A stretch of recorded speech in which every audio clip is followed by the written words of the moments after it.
વસ્તુઓના જૂથ છેલ્લા વિડીયોમાં આપણે જોયા હતા, બરાબર? કેટલીક વસ્તુઓ છે એ કાગળમાંથી બને, કેટલીક વસ્તુઓ કાચમાંથી બને, પ્લાસ્ટિકમાંથી બને, લોખંડમાંથી પણ બને, બરાબર, ચામડામાંથી બને. હવે આજે આપણે શું ભણવાનું છે? વસ્તુઓના એટલે કે પદાર્થ જે છે એના ગુણધર્મો વિશે આપણે ભણવાનું છે. સૌથી પહેલાં તેના દેખાવ વિશે જોઈએ તો આ એક ડબ્બો છે, બરાબર, અને આ શું છે? લાકડી. હવે તમારે મને જવાબ આપવાનો કે આમાંથી બેમાંથી ચળકાટ કોણ ધરાવે, જે શાઇનિંગ કરે, ચળકાટ આપે, ચળકતું હોય એવું લાગે? કયું? લાકડું કે ડબ્બો? ડબ્બો. જો ડબ્બો કેવો શાઇનિંગ મારે છે ને, એના પર પ્રકાશ પડે જાય. આમાં શાઇનિંગ આવે, ચળકાટ આવે નહીં, બરાબર છે? તાંબુ જો ચળકાટ ધરાવે ને, બરાબર. એની જગ્યાએ આપણે લઈએ આ કદાચ પાઠ્યપુસ્તક લઈએ, કાગળ, બરાબર, નવું છે એટલે ચળકાટ ધરાવે, બરાબર. તો દરેક વસ્તુઓના દેખાવ અલગ અલગ હોય. કોઈક વસ્તુ કેવી હોય? ઝાંખી દેખાય. કોઈક વસ્તુ કેવી હોય? એકદમ ચળકાટ ધરાવે, બરાબર છે? તાંબાની આ એકદમ નવી પ્લેટ છે એટલે મસ્ત ચળકાટ ધરાવે છે, પણ જેમ કદાચ જૂની થાય તેનો ચળકાટ ઓછો પણ થઈ જાય. આ તો થયો દેખાવ, બરાબર. હવે આપણે બીજું કયું ભણવાનું છે એનું? સખતતા. દાખલા તરીકે આ ડબ્બો છે, બરાબર છે, આ ડબ્બા તમે દબાવો, બરાબર છે, તો સહેલાઈથી દબાય છે? નહીં. દાબી શકો છો? તાંબાની પ્લેટ છે એટલે તમે દબાવવાનો પ્રયત્ન કરો તો દાબી શકો છો? બરાબર. આ પંચિંગ મશીન છે એને દબાવો, દબાશે નહીં. એની જગ્યાએ આપણે આ રૂ લઈએ તો જો આપણે આમ દબાઈએ, બરાબર ને? તો જે પદાર્થો આપણે સહેલાઈથી દબાવી શકતા નથી એવા પદાર્થોને શું કહેવાય? સખત પદાર્થો. કેવા કહેવાય? સખત. પણ જે પદાર્થોને આપણે સહેલાઈથી દબાવી શકીએ, બરાબર, તો એવા પદાર્થોને શું કહેવાય? નરમ પદાર્થો. એટલે પદાર્થો પણ બે પ્રકારના, કેવા? સખત અને બીજા નરમ. સખત પદાર્થ કોને કહેવાય? કે જે પદાર્થને આપણે સહેલાઈથી દબાવી શકાતા નથી એવા પદાર્થો કેવા કહેવાય? સખત પદાર્થો. અને જે પદાર્થોને આપણે સહેલાઈથી દબાવી શકીએ તો એવા પદાર્થોને શું કહેવાય? નરમ પદાર્થો. રૂનું બનેલું ગાદલું, રૂનું બનેલું ઓશીકું, બરાબર છે, વાદળી, બરાબર. ઘણા બધા પદાર્થો છે કે જેને આપણે સહેલાઈથી દબાવી શકીએ છીએ. ત્યારબાદ આપણે એક સરસ બીજી પ્રવૃત્તિ કરવાના છે.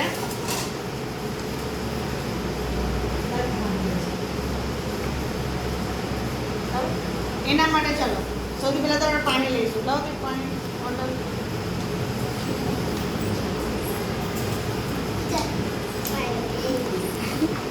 ચલો આમાં પાણી લેવું. હવે આ પાણીમાં સૌથી પહેલા આ શું છે? ખાંડ. સૌથી પહેલા એને મેં ખાંડ નાખું છું. ખાંડના કણો તમને દેખાય છે અંદર? હવે એને મેં શું કરું છું? આ રીતના બરાબર પાણીમાં એને હલાવું છું, મિક્સ કરું છું.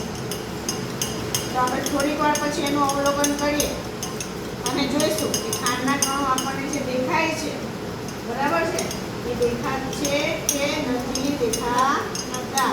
એ તમારે મને જવાબ આપવાનો છે. તો સ્પીડમાં હલાવું, સ્પીડમાં મિક્સ કરું, બરાબર ને? તમે દેખાડો થોડા ઓછા થઈ ગયા ને? હવે પહેલા ઝાઝા હતા, હવે કેવા થયા? ઓછા.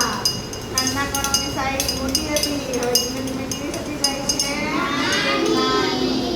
ચલો હવે દેખાય તમને ખાંડના કણો? હવે નહીં દેખાય.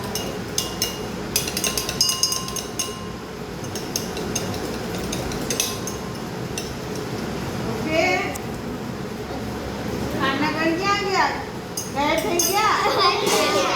ક્યાં ગયા? પાણીમાં ઓગળી ગયા. ક્યાં ગયા? પાણીમાં ઓગળી ગયા.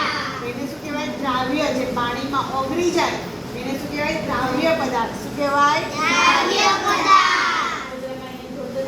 એ ફોટામાં જોડે. ચાલો હવે હા બધું. હવે આપણે બીજું પાણી લઈશું, બરાબર છે? બીજો પદાર્થ આપણે જોઈશું.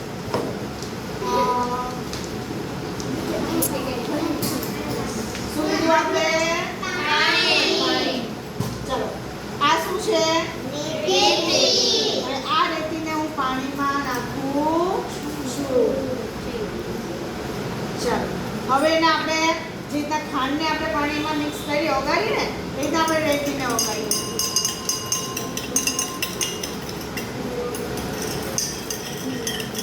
ઓગળશે?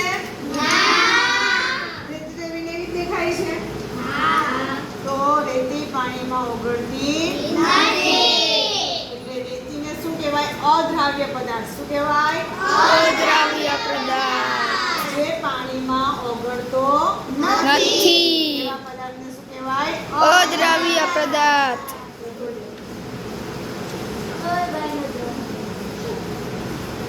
ચાલો હજી આપણે એક પદાર્થ જોઈએ.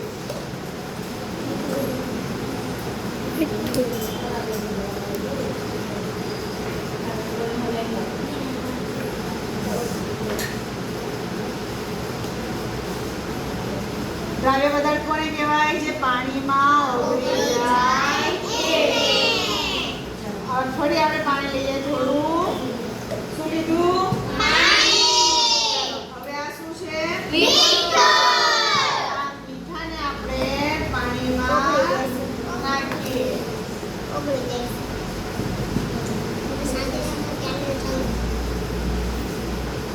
ચાલો હવે આપણે શું કરીએ? એને બરાબર પાણીમાં નાખીને મિક્સ કરીએ. અને થોડી વાર પછી આપણે જોઈએ કે આપણે મીઠું દેખાય છે કે નહીં. ચાલો દેખાય છે મીઠું? ના. ઓગળી ગયું. પાણીમાં ઓગળી ગયું. બરાબર? તો એટલે મીઠું પણ શું કહેવાય? પાણીમાં દ્રાવ્ય. દ્રાવ્ય ખાંડ શું છે? પાણીમાં દ્રાવ્ય. મીઠું પાણીમાં દ્રાવ્ય. રેતી અદ્રાવ્ય. અદ્રાવ્ય. ચાલો એ જ નામે કદાચ ચોકનો ટુકડો એ કરું. આ ચોક છે ને? હા. તો આ ચોકને આપણે સહેલાઈથી તોડી શકીએ. એને દેખાવામાં ફરક પડતો નથી. બરાબર? હવે આપણે અને શું કરશું? આનો આપણે ભૂકો કરીએ. ચોકનો આપણે શું કરીએ?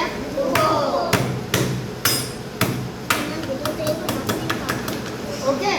ચલો આ ભૂકાને મેં નાખું છું પાણીમાં. પહેલા આપણે પાણી નાખીએ. ચાલો સરસ.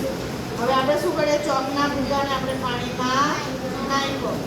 હવે આપણે શું કરીએ? એને હલાવીએ. ચાલો ચોકનો ભૂકો ઓગળે છે? ક્યાં દેખાય છે ઓગળે છે? નીચે જમા થઈ તો ગયું. ચોકનો ભૂકો પણ શું કહેવાય? પાણીમાં અદ્રાવ્ય. અદ્રાવ્ય. ચોકના ભૂકાને પણ શું કહેવાય? પાણીમાં અદ્રાવ્ય. હવે ચાલો આપણે આ ઘન પદાર્થો જોઈએ. આ બધા ઘન પદાર્થ કહેવાય ને? રેતી છે, ખાંડ છે, ચોકનો ભૂકો છે, આ બધો. હવે આપણે પ્રવાહી પદાર્થ જોઈએ. કયો પદાર્થ જોઈએ? પ્રવાહી. એના માટે આપણે છાછું પાણી લઈએ. બસ આટલું. ચાલો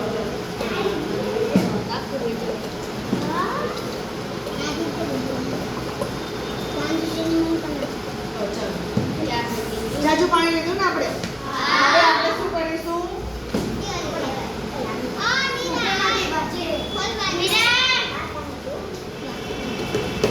હવે તો પીપીને પાઉસ કરી દેવાનું બેટા. આપણે પાણીમાં હવે આપણે તેલ નાખીએ. શું નાખીએ? તેલ.